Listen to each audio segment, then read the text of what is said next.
सेना पक्ष आणि चिन्ह सुनावणी संदर्भामध्ये आज उद्धव ठाकरे यांच्या शिवसेनेचा युक्तिवाद संपलेला आहे।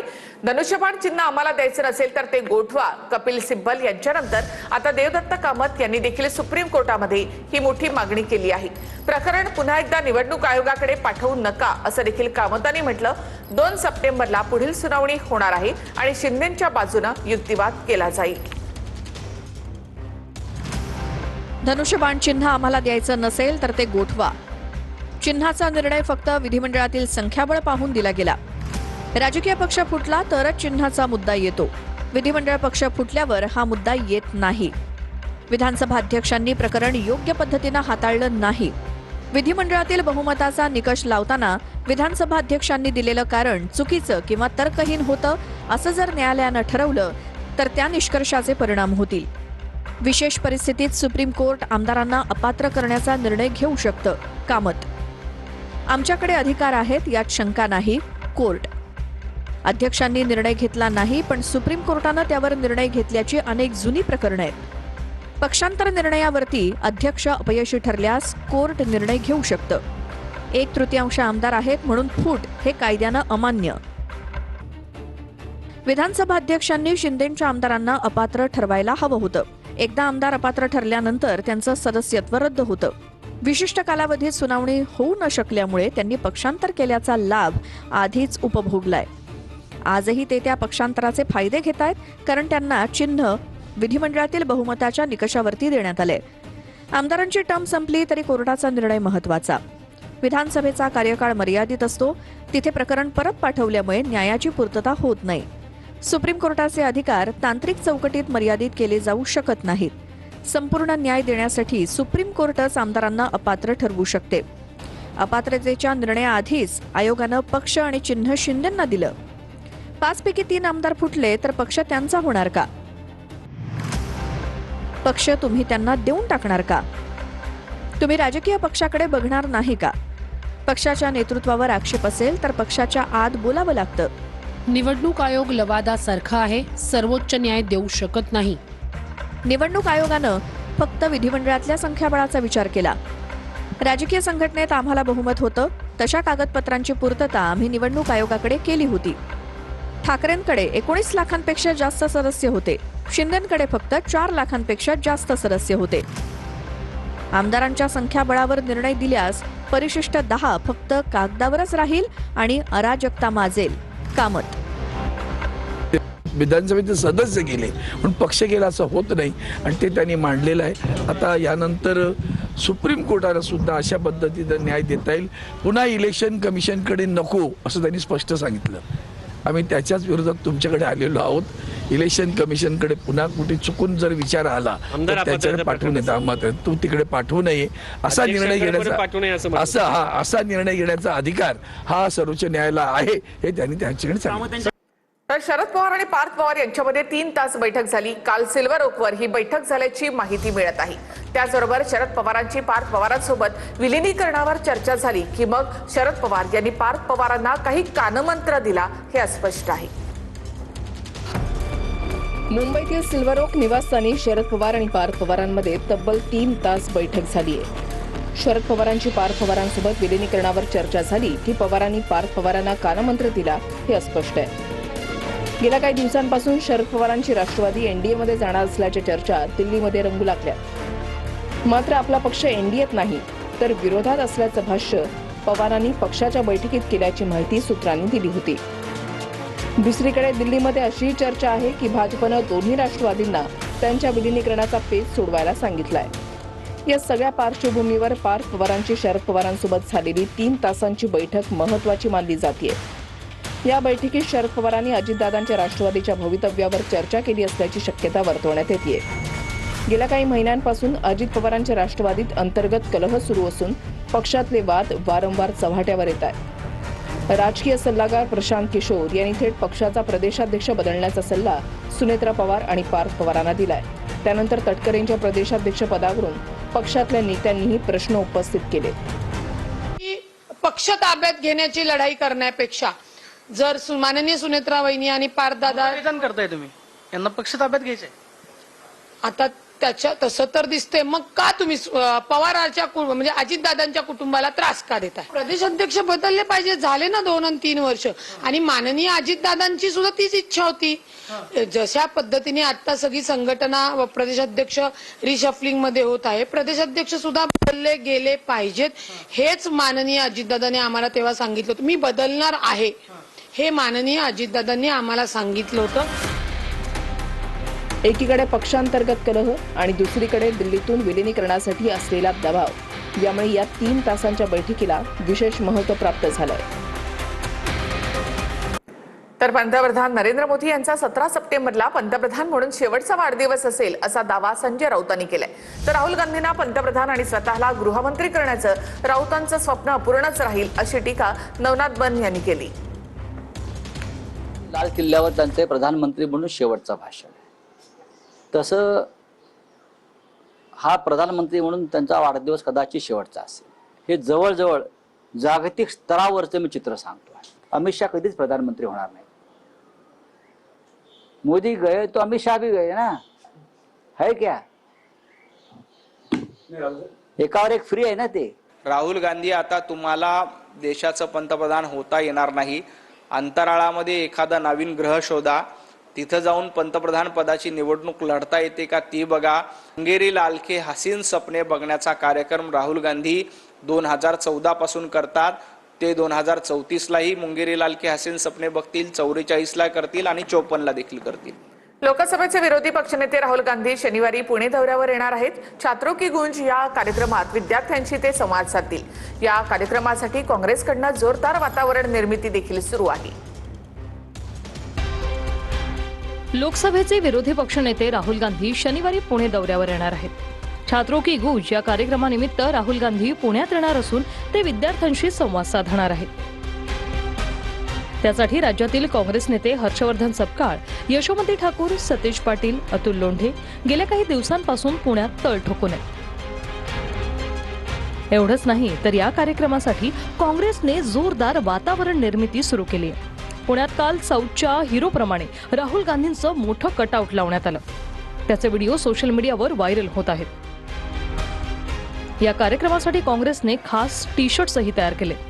त्याचं अनावरण काल करण्यात आलं.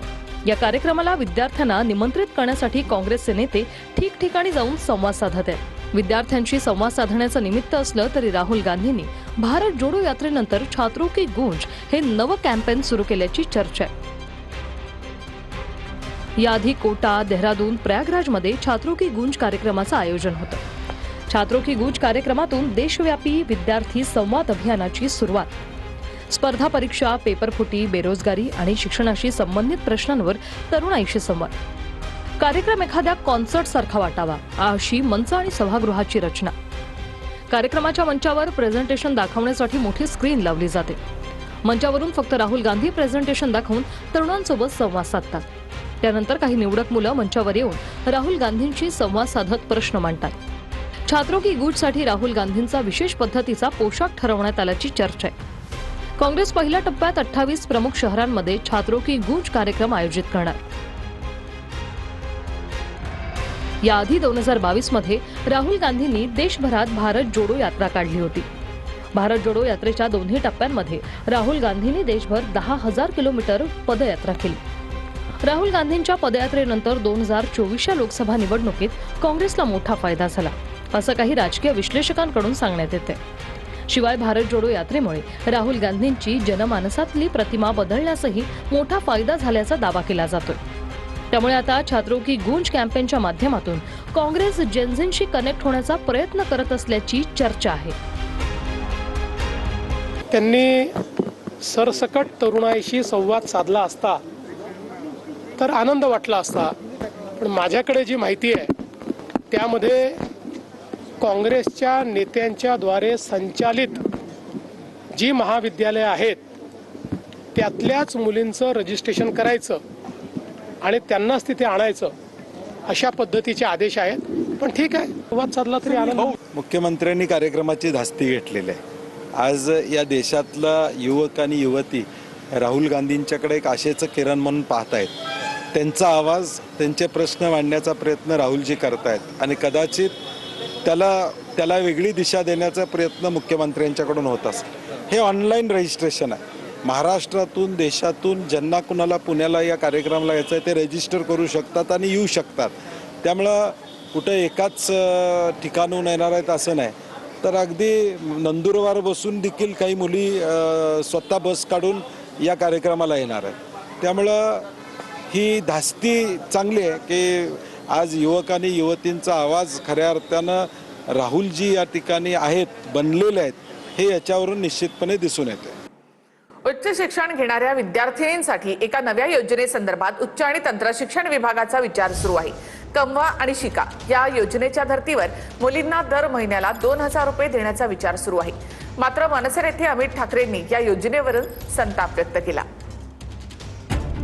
उच्च शिक्षण घेणाऱ्या मुलींना आर्थिक मदत आणि त्यांचा आत्मविश्वास वाढवण्यासाठी उच्च आणि तंत्र शिक्षण विभाग नवी योजना आणण्याच्या तयारीत आहे. कमवा आणि शिका या योजनेच्या धर्तीवर मुलींना दर महिन्याला 2,000 रुपये देण्याचा विचार सुरू आहे.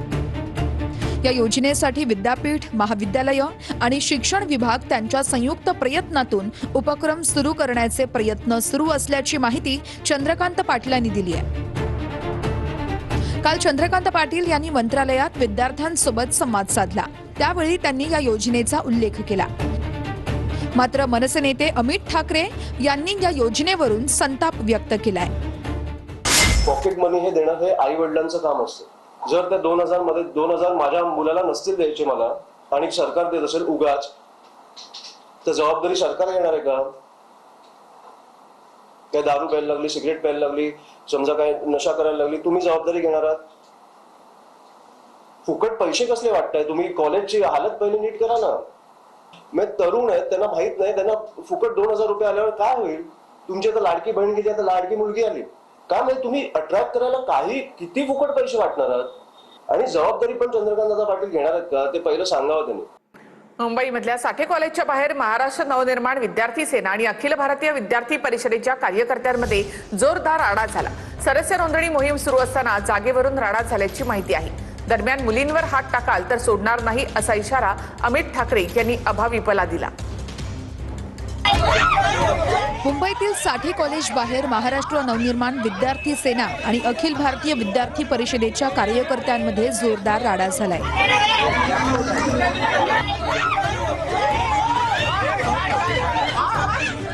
सदस्य नोंदणी मोहीम सुरू असताना जागेवरून वाद झाल्याची माहिती समोर आली आहे.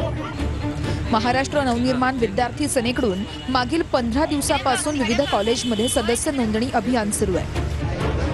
त्या पाठोपाठ आज अखिल भारतीय विद्यार्थी परिषदेने सुद्धा नोंदणी अभियान सुरू केलं होतं.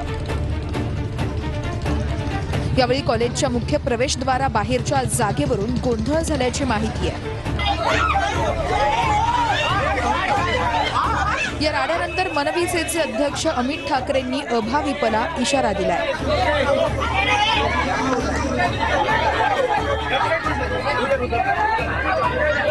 कॉलेजच्या आत तुम्ही स्टॉल लावू नका किंवा गेटवर लावू नका. आपण सगळ्यांचा मान ठेवून बाहेर लावतो, त्यांनी गेटवर लावला. प्लस मुलींना हात लावला, मुलींना हात धरून कुठेतरी घेऊन चाललेलं हे मला तिकडनं कळलं. तुम्ही मुलींचा हात धरल्यावर आम्ही मारणार, त्याच्यामुळे त्यांनी मार खाल्ला. अमितजी ठाकरे यांनी विद्यार्थी परिषदेशी भांडण करण्याच्या ऐवजी भाषण कसं करावं याची थोडीशी घरामध्ये प्रॅक्टिस करावी. प्रॅक्टिस जमत नसेल तर रामभाऊ माळगी प्रबोधिनीमध्ये ट्रेनिंग देखील दिलं जातं, तिथं ट्रेनिंग घ्यावं. आधी भाषण पूर्ण करायला शिका आणि मग अखिल भारतीय विद्यार्थी परिषदेवर टीका करा. काल साठे कॉलेजमध्ये आम्ही जेव्हा अखिल भारतीय विद्यार्थी परिषदची सदस्यता करत होतो तेव्हाच मनविसे यांची पण सदस्यता सुरू होती. पण आम्ही आमच्या टेबलवरती विद्यार्थी जास्त येत होत्या आणि त्यांच्या टेबलवरती विद्यार्थी जात नव्हत्या, म्हणून ते लोक बावसडले आणि आमच्यावरती हल्लाबोल केला. त्यांनी टेबल उचलून मारण्याचा प्रकार हे मनविसे यांनी केलेला आहे. छात्रांवरती चढायचा प्रकार हे मनविसेने केलेला आहे. आमच्याकडे व्हिडिओही आहे. लातूरमधील औसा जिल्हा परिषद शाळेमध्ये अभिजित दिपके यांनी पाहणी केली आहे. या शाळेमधील धक्कादायक प्रकार समोर आलाय. मीडिया येणार असल्यामुळे दुसऱ्या शाळेमधील विद्यार्थी शाळेमध्ये आणल्याचा समोर आलेला आहे. तर आम्ही येणार असल्यामुळे पोषण आहार देखील चांगला बनवल्याचं दिपकेंनी आरोप केलाय. तसंच दिपकेंनी शिक्षण अधिकाऱ्यांना फोन लावत शाळांच्या दुरावस्थेसंदर्भात आणि सुविधांसंदर्भात जाब विचारला.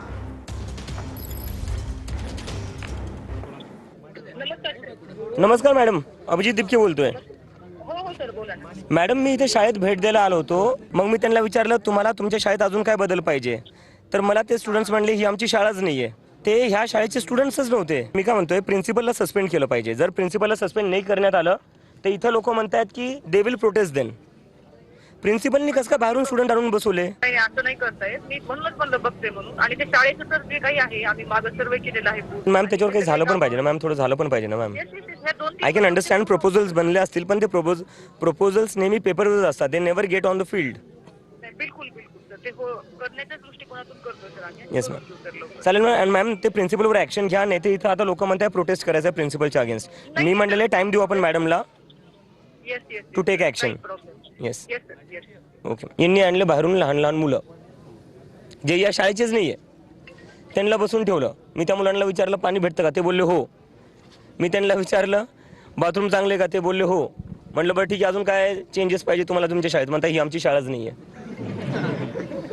आमची शाळा दुसरी आहे म्हणे. तर हे जे कोणी करताय, ऍडमिनिस्ट्रेशन करतीये, सरकार करते, लाजा वाटू द्या तुम्हाला थोड्या. आता तुमचा स्टँड काय राहणार आहे सर? हे प्रिन्सिपलनी कसं का होऊ दिलं? प्रिन्सिपलला सस्पेंड करण्यात आलं पाहिजे. जर प्रिन्सिपलला सस्पेंड नाही करण्यात आलं तर सगळ्यांनी आंदोलन करायचं का इथं? नागपूरमध्ये आदिवासी विद्यार्थ्यांचं 8 दिवसांपासून ठिय्या आंदोलन सुरू आहे. आदिवासी विकास विभागाच्या कार्यालयाबाहेर मुक्काम ठोकण्यात आलेला आहे. वसतिगृह प्रवेशाची 26 वर्ष वयाची मर्यादा हटवण्याची मागणी केली जाते. नागपुरातील आदिवासी विकास विभागाच्या विभागीय कार्यालयात 8 दिवसांपासून आदिवासी विद्यार्थ्यांचं ठिय्या आंदोलन सुरू आहे. 13 ऑगस्ट पासून हे विद्यार्थी कार्यालयाबाहेर ठिय्या मांडून बसलेत. 5 ऑगस्टला आदिवासी शासकीय वसतिगृह प्रवेशासाठी वयाची अट लावणारा शासन निर्णय लागू करण्यात आलाय.